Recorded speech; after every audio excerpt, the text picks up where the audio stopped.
matapos na yung countdown, lumabas na si Sarah G and super hiyawan talagang lahat and ako napaiyak din bigla nung makita ko siya kasi this is my second time na nakita siya pero nung una kasi bata pa siya noon kasama niya yung mga the champions nung ASAP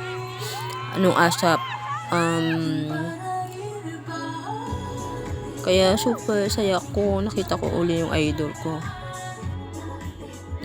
Akala nga namin, lalo na ako, yung sa damit niya, yung costume niya na ganyan, sasayaw siya ng water, hindi pala, ibang kanta yung pinerform niya.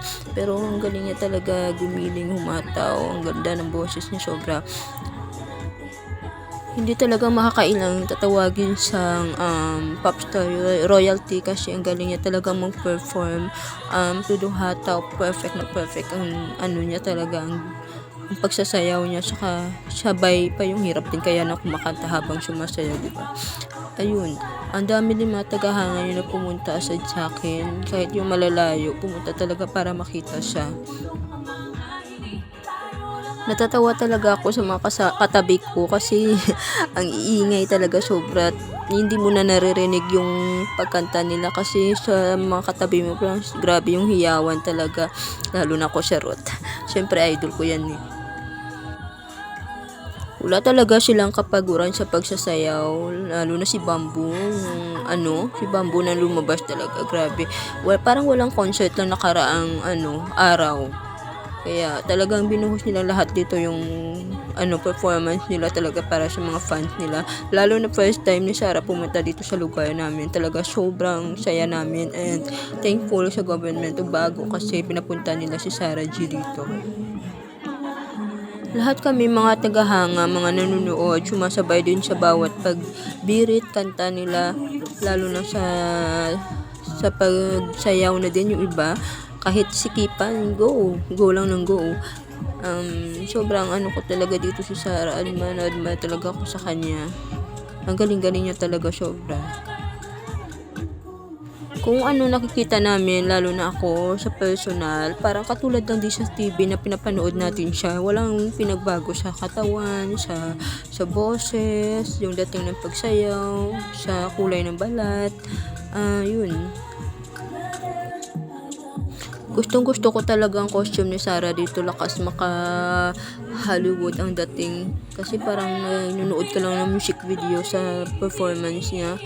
Saka gagaling din ng mga backup dancers niya. Ewan ko kung taga saan itong mga to, kasama ba nila galing Maynila or dito lang din sa Negros kinuha yung mga backup nila.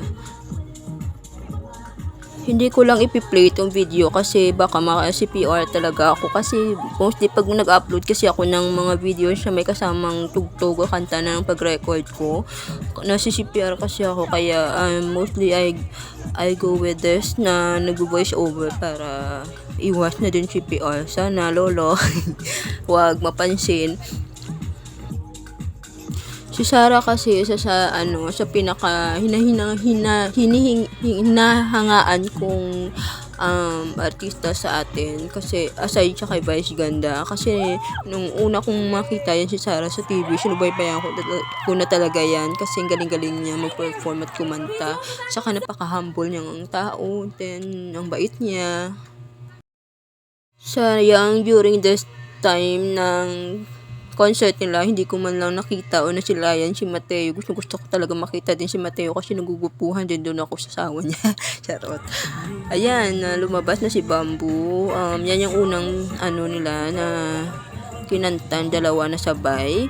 Dito, hindi yata to. Basta, inaano ko lang ata to. Pero, ang ganda ni Sarah dito sa niya, sa itsura niya. Bilib na bilib talaga ako kay Bamboo kasi kahit anong tagaktak ng pawis niya, sige pa rin siya. Walang lakas talaga ng energy ni Bamboo. Kaya ang dami din tagahanga niya nandoon sa concert that time. Syempre, Sarah ako. Pero mostly talaga nakikita ko maraming kasara din eh.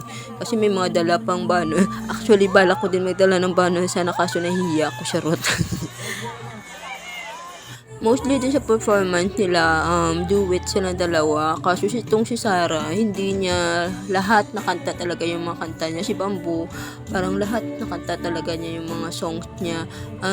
Si Bamboo kasi yung mga songs niya, talagang mas ano ng mga tao, madali siyang sabayan, madali siyang kantahin, at saka na memorize talaga, sumasabay yung mga manonood sa mga kinakanta nila. Na-starstruck talaga ako dito sa ganda ni Sarah, lalo na nakaganyang ayos ng buhok sa grabing ganda talaga niya. Ay nako, nakakainis na kasi yung nasa malapit na nga kami sa VIP, pero hindi ko pa rin talaga sila makita on stage na hindi yung tinataas ko yung cellphone ko para lang ma-record yung mga performance nila. Grabe, sa pwesto ko din yon, sobrang sikip, ang init din. Pero most of the time din naman kahit paano, nagkakahangin din. Merong hangin that time kasi open field din siya eh. Saka ang mas lang ako kasi hindi siya umulan nung time na yon. So thankful talaga, thank God. Sana maulit uli yung concert ni Sarah dito.